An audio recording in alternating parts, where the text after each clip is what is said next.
Sako-sako mga buto ang pinagtulungang ihulog sa mga butas na estrukturang ito ng Tala Cemetery sa Caloocan. Ayon sa pamunuan ng sementeryo, buto ito na mga yumaong matagal na umanong di nadadalaw kaya inalis sa mga puntod at inilipat sa tinatawag na mass vault. Yan ay para bigyan daan ang mga bagong ililibing, lalo't 40 yumao ang inihihimlay rito kada linggo. Yung mga pinaglalagyan natin yan, doon sa nag-e-expire na mga kontrata.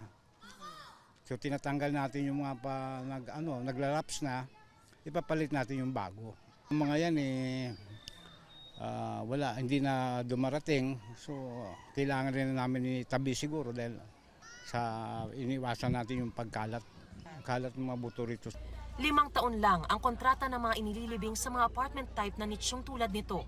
Pagkatapos ay inililipat na ang mga buto sa stone vault na pwedeng i-renew ng 100 piso ang bayad kada taon, bago pa tuluyang ilagak sa mass vault kung saan sama-sama na ang mga buto ng mga yumao. Hindi po ito karaniwang palapag lang ng isang establishmento dahil ito pong tinatayuan ko ang ibabaw mismo ng mass vault nitong Tala Cemetery. At dito po sa mga butas na ito, inihuhulog ang mga buto o mga labi na hindi na kinaklaim ng kanilang mga kaanak ng 8 taon o higit sa 5 taong palugit.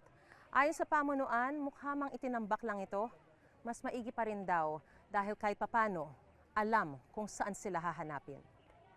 Daang libong mga labi ang kasya sa 1,000 metro kwadradong mass vault na sinimulang lagakan ng mga buto noong 2011. Kaysa naman daw nakakalat lang na delikado sa kalusugan.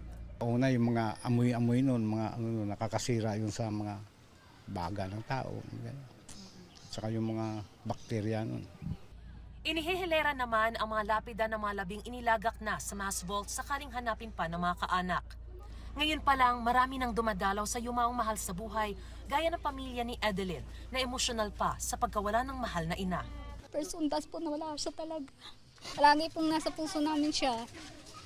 Sana pagdasal niya po yung anak namin.